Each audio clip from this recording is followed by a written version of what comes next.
Hello YouTube, welcome to another episode of Plays for Days. Today we're doing a deck profile on the Heraldic Beast deck we've been playing this week.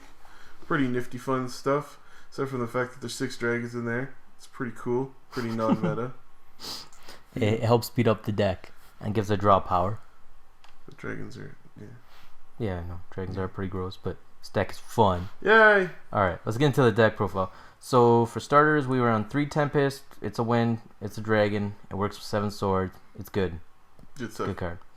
Red Ox, it works. We have Earths in here like Leo. It's good. It reborns. 7 stars. Good. Now the part that's not so gay.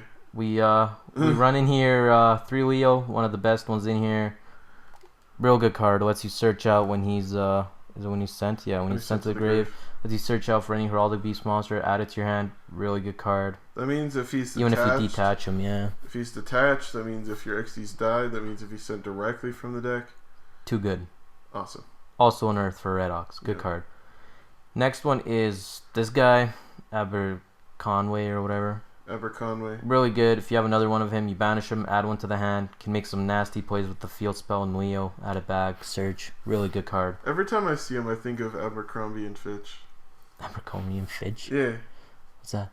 It's a clothing company or whatever. Abercrombie. Oh, yeah. Shit. Yeah. Abercrombie. Yeah. Yeah. And we got the new one here. It's this new dragon guy. However you say his name. Amphispian? Yeah, basically you discard another Heraldic Beast to special summon him. He's a dragon. He actually works with Tempest too. He's a wind. Really good card. And he helps kind of dump some of these things like Unicorn or anything, Aberconway or this thing into the grave. So you can use them from the graves and just special, normal, go into your X-Seeds. Really good card. Yep. Next one is this one, the Headed Eagle. 2-headed eagle. Yeah. And yeah, basically just attach him to an XYZ. It gives him more material. It's good. It's another wind. It's kind of use it more for Chidori for me. It's a wind target. It's a good card. If there's a card you like and it's like, man, that shit needs more material, throw it on. Why not? Really good card. And Unicorn. This card was like shit when it came out. I swear, it's like one of my favorite cards in this deck because it works really good with the new X-Seed. It just makes almost like a little loop where you can keep bringing them back and adding cards to the hand. It's so good. Yeah, well, I don't think there were a ton of fantastic Xyzs that were psychic. No, there's only like one Heraldic Beast X. Not even just psychic, but Heraldic Beast even. Psychics weren't exactly hitting the field, yeah. But with the new stuff, he becomes a lot more relevant. Yeah. And I run 2 of him. He's really good. If you have 2, you can just slap him out there and you can go into that really big Heraldic guy. He's kind of like the fall troll for this deck. Or you can just do more nasty plays with the reborn cards, like so you can special summon him as 3 and another one as 4, and then just go into 2 X-Seeds. He's just good. Fall troll. And the 3 Sacred Swords help speed up the deck. Good card, especially if you banish even Tempest. You can add this guy because it's a Dragon Wind. Really good. My little tech card, I'm running this Numeron Force. It's a good card. I mean, like, if I had to take it out, I'd probably add a bottomless. And I know you can also add Dark Hole. Like, I would add Dark Hole in here. I'm just playing around with a few little techs. But this card is mostly just for the X. Like, yeah, this guy. He's just badass. We'll get to him later. And 3 of this card. This card is so good. Advanced Heraldry Art. It's the nuts. Yeah. And with the new field spell, it's incredible. I run 1 Terraforming. I guess you could bump it up, but I just think 1 is fine. You have 3 field spells in one of it. I think it's good. I mean, you could bump it up maybe to 2. Yeah. And here's the second half of your reborn spells. So you run this one. Triple Heraldry Reborn, which just reborns 1 Heraldic Beast. It's a free monster reborn for Heraldic Beasts, which is crazy enough as it is. Yeah. And then you get your other one, which brings out 2, but you have to exceed with it. It's like, oh no, I have to exceed with it. Oh, what? That's so sucks. Bad. But yeah, those cards are all good. I run double Pot of Duality. Some people can add 3. I just think 2 is good enough. I special summon a lot. And triple of the new field spell, Heraldry Augmentation. This card is so good. You discard 1 Heraldic Beast to add 1 Heraldry spell or trap card to your hand. So pitch the Leo. Yeah, search for Leo, add 1 of these, busted.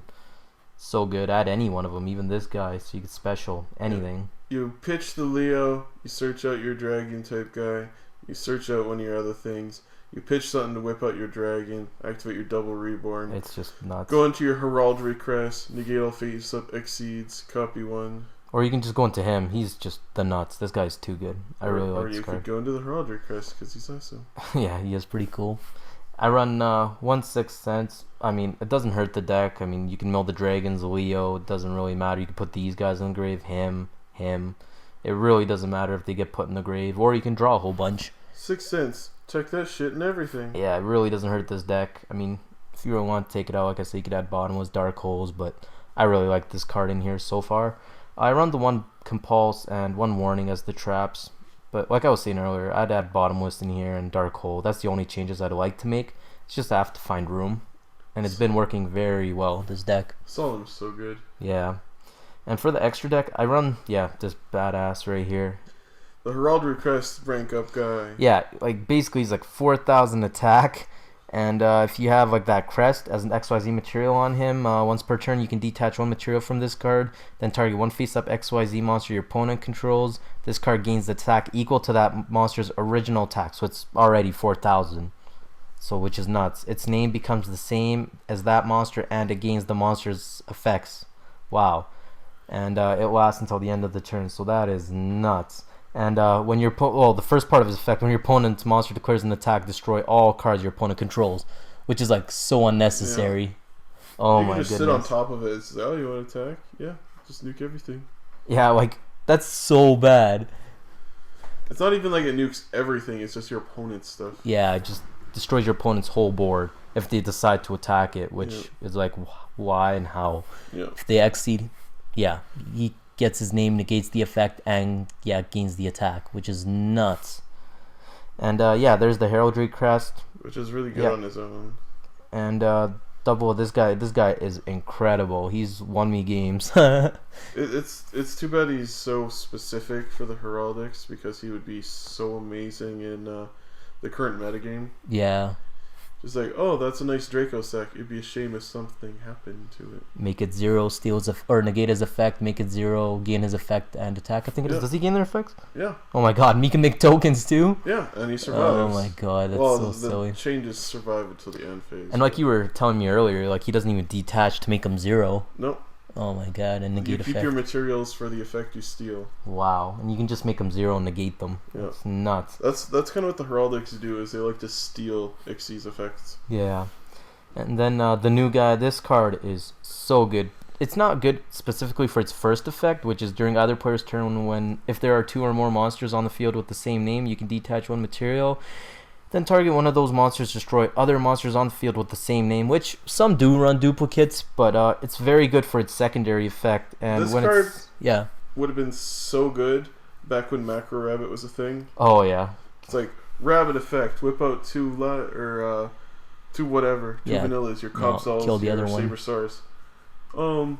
They can go away now. Yeah, kill one of them. It's nuts.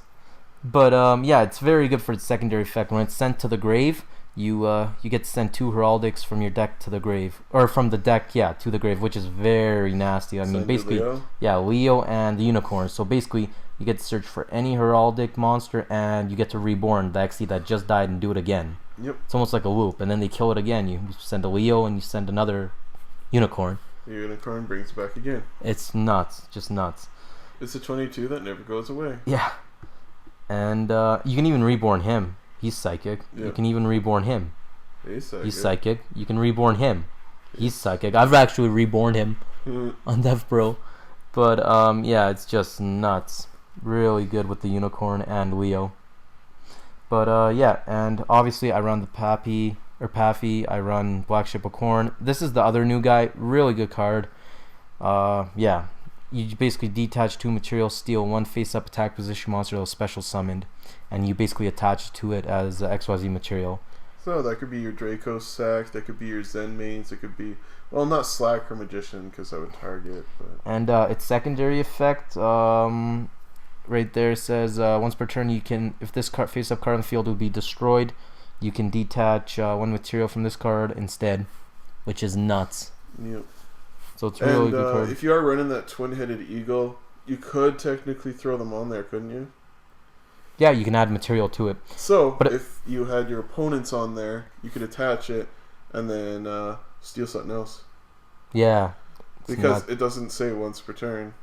But its effect, though, its secondary effect to negate destruction, I think you have to have XYZ, like an XYZ material as one of it. So you have to steal one too. You can only use this effect if once per turn. If this face a card on the field would be destroyed, you could banish one. But yeah, no. I'm just saying you could technically steal twice, couldn't you? Or no, it's once. Yeah.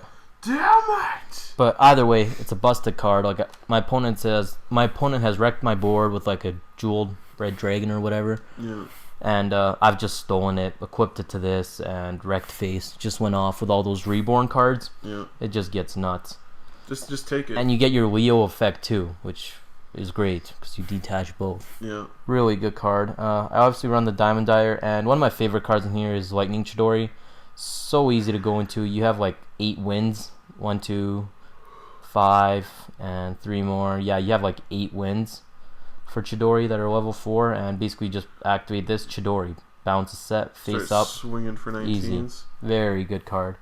And another one of the best cards. Like, this card is just broken. I mean, it just nukes the field. It's going to be so ridiculous when it comes out. Basically, you during your main phase or your opponent's battle phase, if your opponent outnumbers you in cards in the hand or on the field, or outnumber together you can use his effect and just nuke the field, everything but him. But you can't inflict damage that turn, battle damage. But still, you just nuke their whole field basically for nothing. Yeah, nothing. And it kind of scares them off because if you just leave him on the field, they can't overextend because you're just going to nuke the field again. Yeah, if you top deck something in order to whip him out, that's horrifying because you nuke their field and it's like, oh, do you want to commit? You want to commit more? You want to attack me? I'll just nuke again. Yeah, it's just very annoying to get over.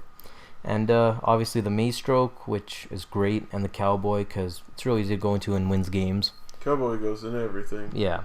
And I don't really have a side. It's just a few things I was just checking out, playing around with the numbers. I mean, I would side deck Scarecrows if you're playing Dragons or something, and just a few things I was playing with. This is like the Chaos form of this thing, which is really good. And I was just playing around with some cards. But yeah, tell me what you guys think of my build. I think it's very good. I would definitely recommend you guys to try it. And if you have any tips or anything about the deck, just let us know down in the comment section below. The only changes, like I said, I would make is I would add Dark Hole and Bottomless, and if you could possibly find a room for Mirror Force or Torrential or something. But the way I have it, it really works, and the techs are really fun in here. And overall, it's a very fun deck, and I definitely recommend you guys to try it. If you like kind of the toolbox element to be able to just whip out 2 guys, go into any rank 4, it's definitely a fun deck to play. Yeah. I mean, you kind of have to run a lot of Heraldics just because the Heraldics are really good, and because you have to do Psychics whenever you use a field spell. Yeah. But other than that, it's got a nice toolbox feel to it, which I really like.